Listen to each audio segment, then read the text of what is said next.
Hi guys, and welcome back to my channel, or if you're new here, welcome. My name is Heather, and on this channel we like to walk a very fine line between a shopping addicted makeup monster and a responsible adult with a makeup hobby.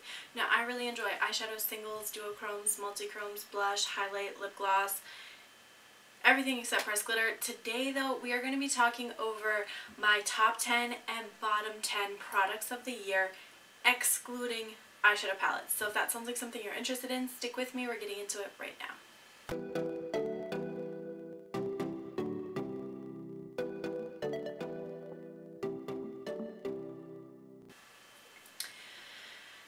Okay, and since you guys know I am such an eyeshadow palette junkie, I didn't think it was fair to try to limit myself to top 10, bottom 10 products and include eyeshadows. Like, there wouldn't be any other products left in the video. So I decided to make a separate video talking through some of my wow standout products that I've really been enjoying all year long, and then talk to you about 10 products that just were not it. Okay, so let's start. I think we're going to start with the good stuff first, and then we'll end on the sour note. But let's start with primer and foundation. So I actually had one primer and two foundations that really stuck out to me, and the primer was the Ordinary High Spreadability Fluid Primer. I originally saw this from Neon and Muse, and he combined it with this Ordinary Serum Foundation. The two of these, what a beautiful texture to the skin. Like, they just cover over all those blemishes, smooth everything out. It leaves a nice soft sheen to the skin without being super shiny. It's actually the foundation that I have on today. I mean, this obviously is my highlight, but you can see in general this looks really nice, and I think it holds up nicely throughout the day. So this combination, especially these two products together, made it into my top 10 very easily. The second foundation that I wanted to speak about was the Pure 4-in-1 Love Your Selfie, which, as you may know, is Robbie DeChristy's favorite foundation, and I decided to pick it up from Ulta when it was half off on one of their 21 Days of Beauty launches, and I'm so happy I did. I picked up the shade LP4. Oh, and the other foundation, I am 1.2P. I'm fair light with neutral to pink undertones, if that helps, I think. But I really like this foundation as well. I think it's definitely more full coverage than the Ordinary foundation, but it's also about 4 times the price. So depending on what your budget is, that could really affect kind of what your overall preference is for which foundation you would want to pick up. But I think this is a really nice foundation. It wears really nicely throughout the day. I've been very happy with this one. Let's talk about some face products next, because like I said, no eyeshadows in this particular video, but I wanted to talk about these two first. These are the Aether Beauty Crushed Diamond Highlighters, and I have the one here that is, this one is called Pure Diamond Dust. It's more of that very kind of silvery white kind of shade, and you can just see how much light reflection it has, but there's really not a lot of base. So when you see it on my skin looks very wet and glowy, but you don't see a cast or a base on there, which I really like. I think these have such a beautiful luminosity. They're such a nice texture. They remind me a lot of a Super Shock shadow without a base. So some in texture similar to the Ultra Glitter Super Shocks, but not in finish, because they don't have that super glittery component. So that one's really pretty. And then I did also pick up the Pink Diamond Dust. I got these when they were on clearance at Sephora during the VIB sale in spring, and I've really been liking them a lot. This one has more of this pinky peachy kind of champagne type color to it. Very pretty. If you're somebody that has a deeper skin tone than me, or even a medium skin tone, I would think about the Pink Diamond Dust, or they have one that I believe is called Gold Diamond Dust, and it's more of a gold toned highlighter that's meant for kind of medium to deeper skins. I'm not sure how deep that one would work, but I know these two work really nicely on my skin tone. And then for blush, I was really blown away by this Milani Baked Blush. This is in Rose D'Oro, and I used this a ton this year, and it barely even looks like it. It has such a beautiful luminous finish. It's the blush that I'm wearing today, so you can see it does give this nice rosiness, but I feel like it has a bit of warmth to it too, because there are some veins of gold and brown in here too to offset the red, and I think that looks so pretty on the cheeks. I really enjoy this formula. I think it lasts nice throughout the day. I've actually picked up I think 4 other ones of this particular formula because I like the formula so much. So this one definitely had to make it into my top 10. And then the last one that I'll talk about in terms of face products is from Sephora, and it's this little baked quad here. This is the Micro Smooth Enchant Multitasking Baked Face Palette, originally $20. I got it 30% off during the VIB sale, and this one sold out pretty quickly, and the deeper version was left in stock online, but I found this one at the store, like physically the store near me, so I picked it up that way. But now when you go online, this one is out of stock.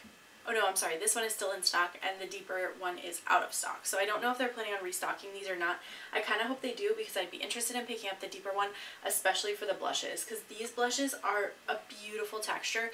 They remind me, honestly, a lot of the Hourglass baked face palettes. So if you like those, but you don't like the price point, I would consider picking up one of these and giving it a try. I know this highlight looks pretty dark in the pan, but it actually doesn't have a lot of base to it, and it provides a lot of light reflection. So I've been very happy with this entire face quad. It's definitely a great one to take traveling too. Alright, I have two kind of eye adjacent products to show you guys. The first, and this one is so beat up, this is the NYX Pigment Primer, and it looks like this. The packaging for it is like a grayish white, but then it has this like iridescent pink kind of color to it, which you probably can't see in the video, but it does. And then when you squeeze it out, it's kind of this like gray beige kind of color, but it shears out to nothing on the lids, and I think it just does a really good job of helping your pigments really be nice and bold and true to pan in terms of their color payoff. It does a really good job holding up all throughout the day. I typically get ready anywhere from about 6 to 7 in the morning, and then I will not get home and be ready to take off my makeup until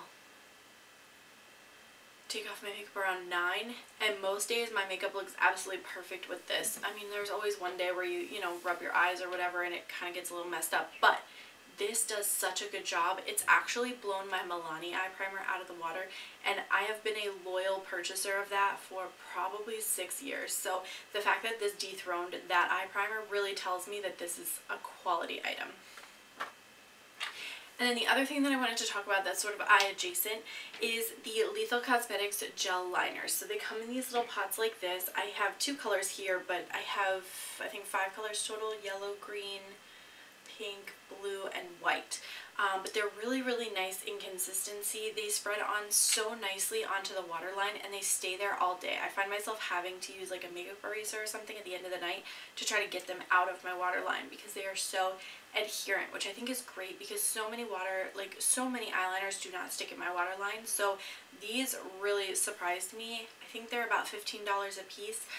You can either get them from Lethal, but you'll have to pay a good amount of shipping to get them here to the US, because Lethal is based in Germany, or you can check out Camera Ready Cosmetics, which they have, I think, free shipping at $50 instead of Lethal's $150, and they have a good number of the colors there. So something you could think about if you wanted to check those out.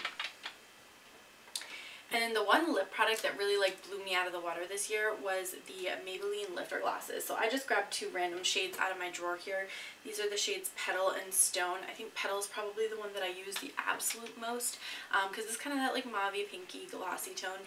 They're a really beautiful gloss. They provide a really nice shine on the lips. I think they give kind of that like plumping appearance without causing any like tingling or burning or anything like that. So for me, these glosses are really, really nice. Now the price of these are like $8.99 a piece, I think, or $9.99. I mean, they're pretty pricey. So I wait until they go on sale, or buy one get one half off, or I have some coupons to pick any of these up, just because I don't think the price, like, they should not be that expensive. Oh, my hair bun's coming out. I had to keep my hair up in a bun today, you guys, because we are going to be ranking the 85 palettes that I tried this year, and that is going to take some elbow grease. So it's a hair up kind of day. Alright, so last 4 products from my top 10 perspective. Did I mention I don't think it's 10? 1, 2, 3. Yeah, it's 12. I cheated. Sue me. So, I'm kind of giving myself the extra leeway, because 2 of them are fragrance and 2 of them are skincare, so technically they're not even really makeup, but they are things that really got me so excited this year, so I wanted to share them as well. The first is the Into the Night fragrance from Bath & Body Works. If you've never smelled this, like, definitely step into a Bath & Body Works and smell it. It has this really beautiful, like, sophisticated, like I've got my life together kind of a smell. Which I don't, so this covers that up nicely. And a friend of mine gave me this. It was actually one of my old coworkers. She gave me this as like a gift set. I absolutely love the scent of it so much. I went out and bought another gift set because I've already like worked my way through this fragrance like pretty low. So I have really been enjoying that fragrance. I think it's absolutely lovely. It would work for daytime or nighttime. And then the other one that I'll mention is the Dossier Oriental Cherry, which this is a dupe for the Tom Ford Lost Cherry, which is like $300 something. This is like $45. And it just has this really pretty like almond and cherry kind of smell to it. Top notes are cherry, almond, and cinnamon. Middle notes are clove, rose, jasmine, and plum. And base notes are Peru, balsam, tonka bean, and vanilla. Smells divine, and I think it's one of the fragrances that actually stays on your skin all day, so at the end of the day you still smell it just like you did at the beginning of the day. So I've really been enjoying that one as well. I will say I think I've worn that maybe 4 times to work since I got it, and all 4 times somebody, either like staff or patients that we see in the office, are asking me what I have on because it smells so good. So it's one of those fragrances that really like kind of gives people like a head turn, like, ooh, what's that?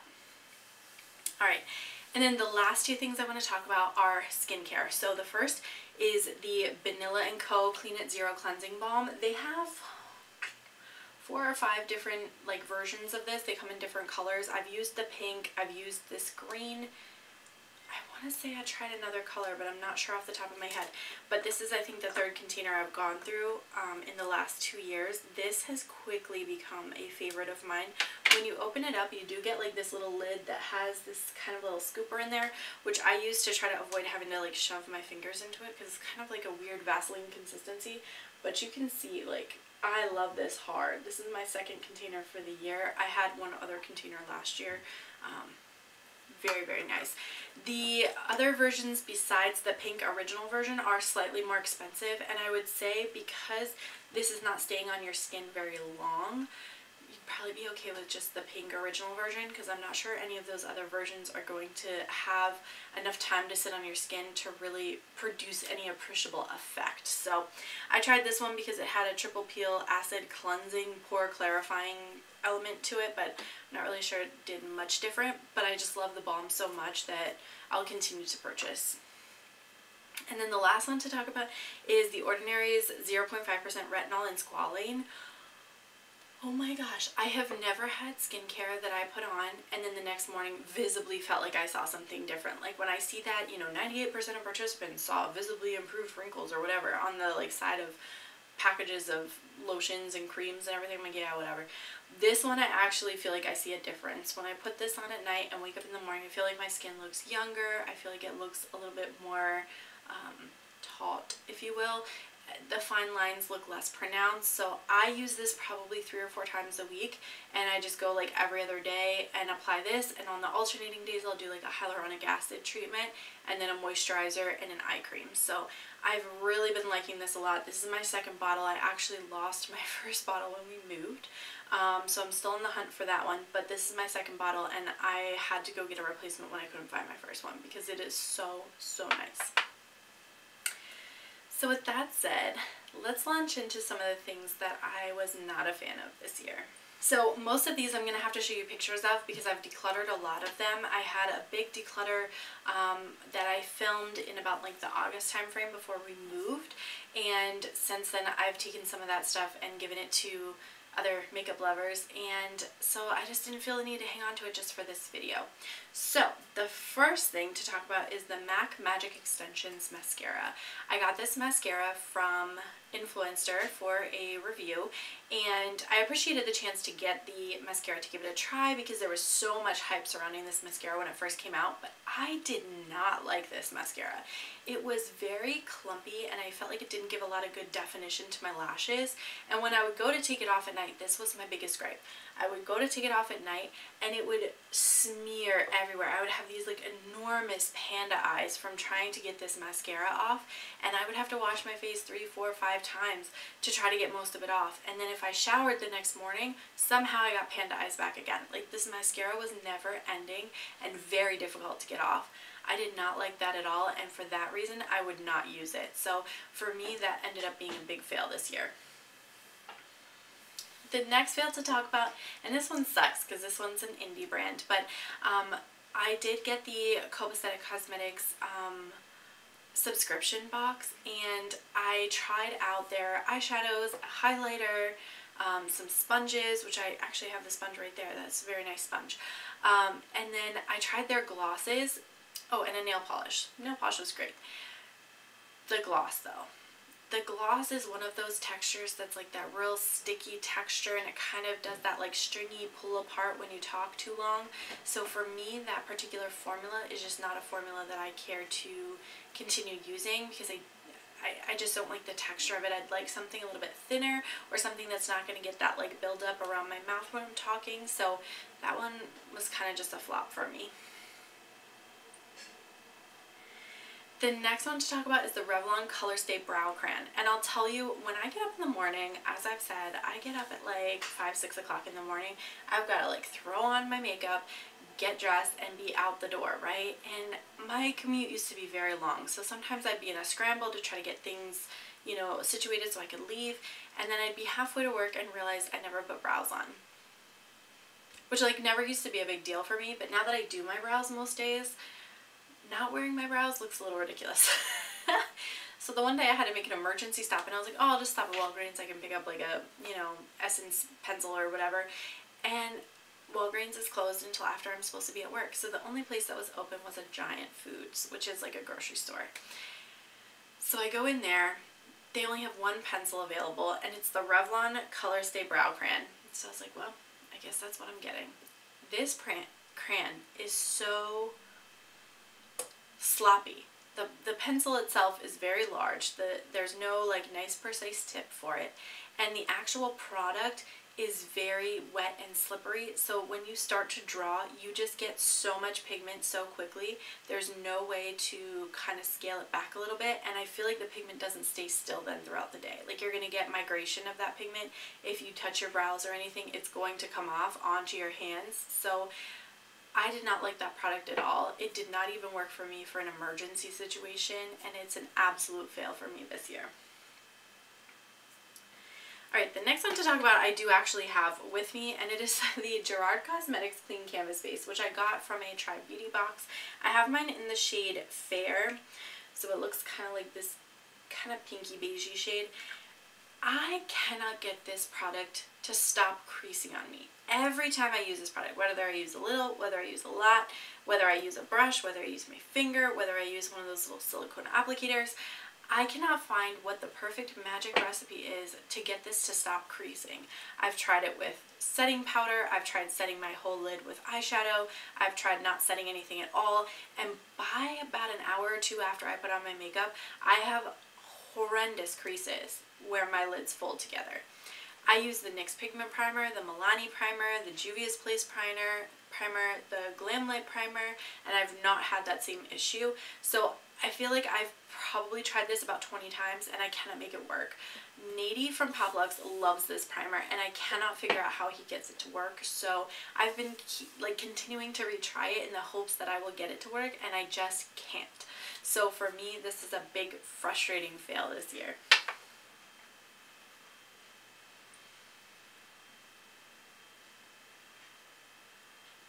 Okay, the next one to talk about is the Trixie Cosmetics Lip Gloss. So when they did their Back to the Fuchsia collection, I was like, okay, I'm buying all that. And I bought the palette and I bought the lip gloss. And I decided, because I was in this phase where I was like, don't keep buying the same colors that you already own. Buy a color you don't have. And they had this really funky, like, lilac-y purple shade. And I was like, oh, I'll get that. That's different. I don't own anything like that. There's a reason I don't own anything like that. It looks ridiculous. So I put it on, and that, excuse you. I put it on and it just looked dreadful on me. It made me look sick. It made me look tired. It made me look like I had not enough blood in my body. I mean, it just, that was not a pretty gloss. And the texture of it was kind of similar to that Copacetic gloss, where it was very like sticky. So for me, that was pretty much a fail this year. And then the other thing that was kind of a fail from Trixie Cosmetics was the Back to the Fuchsia palette. So let me show you that. I actually have that with me. It looks like this. Super cute packaging. That's what the colors look like. This middle shade here, I can barely get to show up on my face. This silvery shade here is so silver and has such a deep base that I can't use it on my skin. Like I'm guessing it's supposed to be designed for people with deeper skin tones, but it's just, it doesn't work for me. And it's got such a like gray lavender base that it just, like you can see the cast. So it just makes me look a little odd whenever I wear it. I do like this Cyber Babe blush though. I think this one is really, really pretty, but these two were definitely a big old fail for me this year.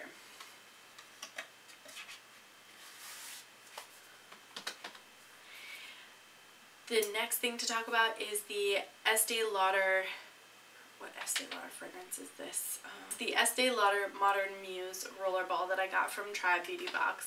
I was not a fan of this fragrance. I unfortunately got to making my selection between this and a vitamin C serum late, and the little selector thing still allowed me to pick the serum, even though apparently the serum was out of stock by the time I selected my thing. So I ended up getting the perfume, which I didn't want, and I contacted the customer service to try to figure out like why I got the perfume and not the serum, and they basically told me that even though you make your selection, if you're too late to the game and they're already out of one, they'll just give you the other one anyway, and that the survey that you take to actually make your choice doesn't notify you of that. So I was like, okay, whatever. I've had that happen in other boxes before, and it was my like bad being so late to the selection. But oh my gosh, it smells like old ladies and patchouli, and I don't like it. Like there's some scent notes in there that I think smell really nice, and then you just get this overwhelming patchouli flavor or scent that just knocks you on your feet. So I don't like that. I have no idea where it is. I don't know if I decluttered it or if I threw it out. Honestly, I'm not sure, but that perfume, not for me. And then the next one to talk about is this Soul Body highlighter. So I picked up this highlighter in Pink Champagne, and when I ordered it the first time from ColourPop online, it came in dust. It was pure dust. It got completely demolished in transit. So they sent me another one finally, and I gave the dust to my aunt because she wanted to try to repress it.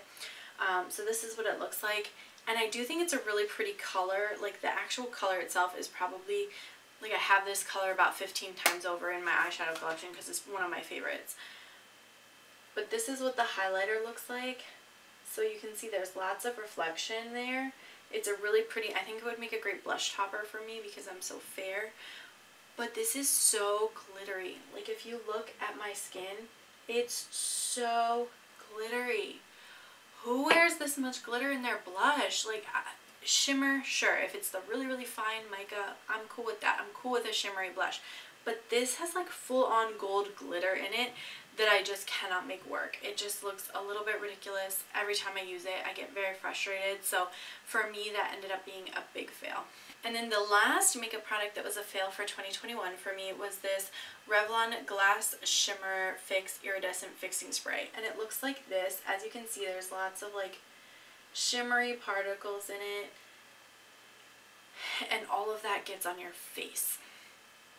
I think this would have been way cooler if they had either used a smaller mica or potentially just had the bottle have that effect to it.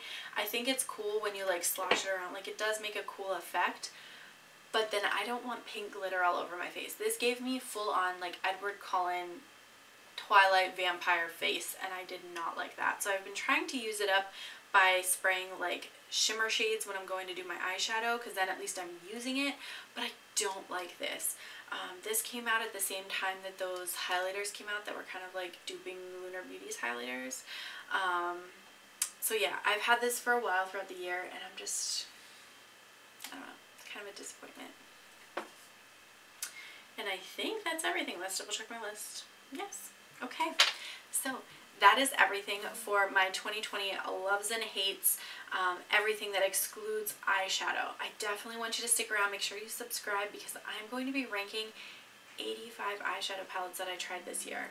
And that's just the palettes that I tried enough times to feel comfortable putting them in a ranking.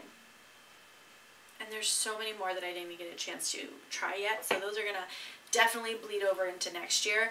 I cannot wait for you to see this video. I am dreading filming the video and pulling everything out, but that is what it is. I want to thank you guys so much for watching. Don't forget to like and subscribe before you go, and I'm going to catch you in my next video. Bye!